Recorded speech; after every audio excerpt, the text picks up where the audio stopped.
arooryo suuban subax wanaagsan akhyaarta qiimaha naga mudmeel baad joogto waa saaxiibkiina cawkiyere waxaan leeyahay subaxdu waxay idin wanaagsanaato Turkiga oo Soomaaliya uga argoynaya dawladda Imaaraadka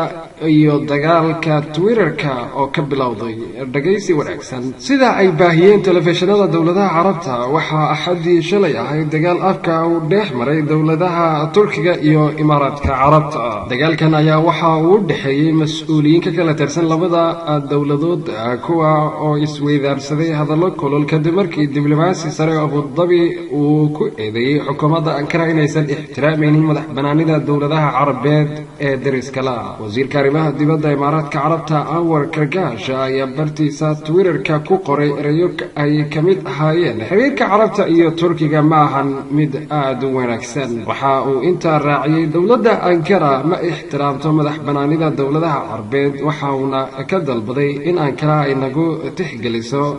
madaxbannaanideena waxa ay nagu haysaa Ankara faragelin dhan walba waxaanu ku baaqaynaa inay madaxbannaanida u ogolaadaan Carabta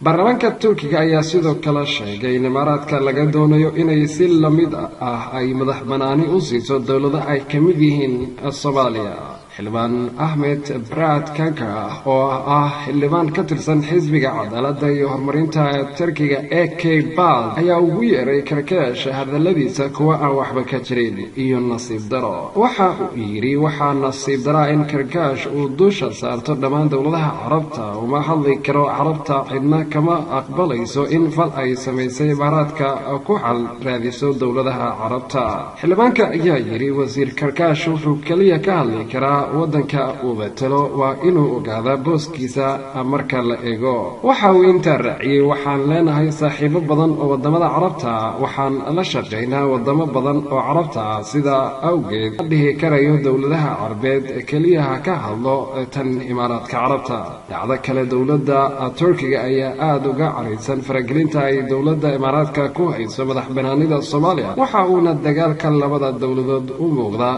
mid ay Turkiga ku garabsiinayso dawladda Soomaaliya ka naga daawareysaan waa Muqdisho TV